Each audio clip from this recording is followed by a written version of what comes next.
Hello friends, Sangeeta क्रिएशन्समध्ये आज आपण पाहणार आहोत नवीन शॉर्ट स्लीव्ज डिझाईन। हे आहे ब्लाऊजचं कापड आणि हे आहे अस्तर। अस्तरच्या कापडवरती मी परफेक्ट स्लीव्जचं कटिंग करून घेतलेलं आहे। तर आता आपण बघूया स्लीव्जची डिझाईन। तर त्यासाठी आता स्लीव्जची पूर्ण लेंथ पाहून घेऊया अगोदर। स्लीव्जची पूर्ण लेंथ आहे 6 इंच उंची।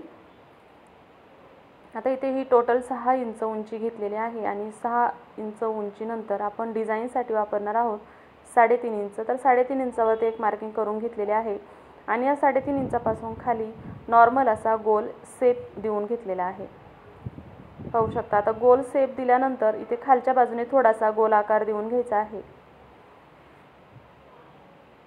आता हे गोल आकार देऊन झाल्यानंतर आपण कटिंग करून घेणार आहोत।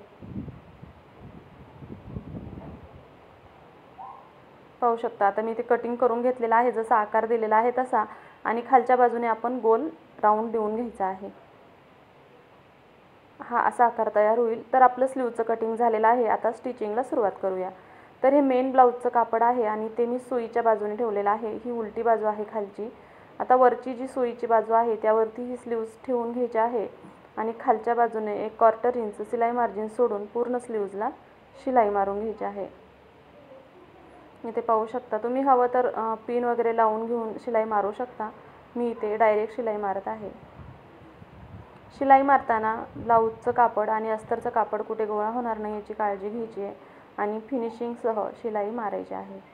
शिलाई मारून झाल्यानंतर आपण हे जे फॅब्रिक आहे ते कट करून घ्यायचं आहे। जसा आकार आहे तसं कटिंग करायचं आहे। आता सेंटरला मी छोटासा कट देणार आहे, कारण हा जो पॉइंट आहे तो व्यवस्थित यावं म्हणून छोटासा कट द्यायचा आहे। त्यामुळे जो कोना आहे सेंटरचा तो व्यवस्थित निघेल। आणि मग हे कापड उलटून घ्यायचं आहे। अस्तरचं कापड आतल्या बाजूने आणि मेन ब्लाऊजचं कापड वरच्या बाजूने ठेवून एकदम कडेवरती हाताने फिनिशिंग देत पूर्ण जो राऊंड आहे, जो डिझाईनचा भाग आहे त्याला व्यवस्थित सेटिंग करत करत पूर्ण कोपऱ्यावरती एकदम कडेवरती शिलाई मारायची आहे। आणि जो मधला सेंटर पॉइंट आहे तिथे व्यवस्थित काळजीपूर्वक बरोबर ते टोक दिसेल अशी शिलाई मारायची आहे।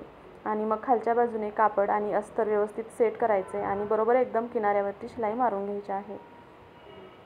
आता इथे शिलाई मारून झाल्यानंतर बाजूचं जे ओपन भाग आहे अस्तरचा त्यालाही मी चारही बाजूने शिलाई मारून घेत आहे आणि अस्तरचं कापड कटिंग करून जे एक्स्ट्राचं ब्लाऊजचं कापड आहे ते कटिंग करून घ्यायचं आहे। त्यापूर्वी तुम्ही जर माझ्या चॅनलवर नवीन असताल आणि तुम्हाला असे ब्लाऊज डिझाईन, स्लीव्ज डिझाईन किंवा शिलाईविषयी कुठलीही माहिती, कुठलंही ड्रेस कटिंग वगैरे पाहायचं असेल तर माझ्या चॅनलला सबस्क्राईब जरूर करा।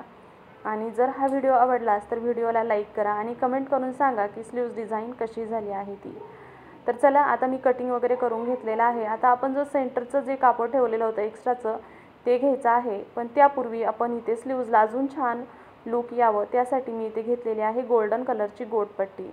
कारण जी साडी आहे त्यावरती गोल्डन कलरचं बॉर्डर आहे, त्यामुळे जर मी ही जी गोटपट्टी आहे गोल्डन कलरची घेतलेली आहे आणि या डिझाईनला एकदम किनाऱ्यावरती ही पट्टी मी हळूहळू करून लावून घेत आहे। जर ही पट्टी लावली तर स्लीव्जला अजून छान लुक येतो आणि स्लीव्ज खूप सुंदर दिसते। आता पूर्ण स्लीव्जला मी ही पट्टी जोडून घेतलेली आहे।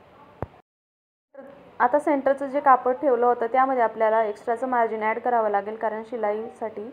तर मी जो कापड आहे तो बरोबर सेंटरला फोल्ड कपड्यावरती ठेवलेला आहे आणि बाजूने जवळजवळ अर्धा इंचाचं मार्जिन वाढवून घेतलेलं आहे आणि मग याचं कटिंग करायचं आहे आणि खालच्या बाजूने आहे तसाच गोल शेप देऊन घ्यायचा आहे आणि कटिंग करायचं आहे। आता या कापडावरती ब्लाऊजचं कापड आपल्याला हवं तेवढं घ्यायचं आहे। पाहू शकता। आता हवं तेवढं मी कापड घेतलेलं आहे आणि आता खालच्या बाजूने आपण ह्याला मारणार आहोत शिलाई। तर खालच्या बाजूने मी ह्याला शिलाई मारून घेत आहे, पाहू शकता। आणि एक्स्ट्राचं कापड आपण कटिंग करून घ्यायचं आहे। आता हे अस्तरचं कापड उलटून घ्यायचं आहे आणि त्यावरती पुन्हा एक दाब टीप देऊन घ्यायची आहे। इथे ही दाब टीप देताना ब्लाऊजचं कापड आणि जे मेन अस्तरचं कापड आहे तेही व्यवस्थित सेटिंग करून मग शिलाई मारायची आहे। आणि जो दोन्ही कोणे आहेत ओपन तिथं पण शिलाई मारून घ्यायचं आहे आणि जे एक्स्ट्राचं ब्लाऊजचं कापड आहे ते कट करून घ्यायचं आहे। आता हे झाल्यानंतर आपण घेणार आहोत स्लीव्ज। आता स्लीव्जला हे जोडण्यापूर्वी आपण याला अजून सुंदर लुक यावं म्हणून याला पण गोल्डन कलरची खालच्या बाजूने गोटपट्टी लावणार आहोत। पाहू शकता. आता इथे मी गोल्डन पट्टी लावून गोट पट्टी लावून घेतलेली आहे. आता आपण इथे ह्याला लावणार आहोत लेस. लेसने अजून सुंदर लुक येईल. आता मी इथे समोसा लेस घेतलेले आहे. आता ही 3 वेळा आपण अशा पद्धतीने लावून घ्यायची आहे. प्लेन तुम्ही लावलं तर ही छान दिसेल आणि मध्ये एखादा पॅच वगैरे लावायचा. पण जर अशा प्रकारे जर साडीला जर मॅचिंग गोल्डन कलर असेल तर त्यामध्ये अशी लेस तुम्ही वापरू शकता किंवा तुमच्या साडीचा जसा कलर आहे तशा पद्धतीची लेसही तुम्ही यूज करू शकता.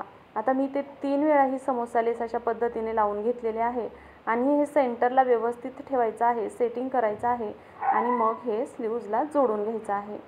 इथे पाहू शकता आता बरोबर मी सेटिंग करत आहे व्यवस्थित. सेंटरला पाहू शकता इथे 3 समोसे दिसत आहेत वरच्या बाजूने आणि खालच्या बाजूने त्यांची लेंथ वाढत आहे आणि आता ही स्लीव्ज मी पूर्ण जोडून घेतलेले आहे.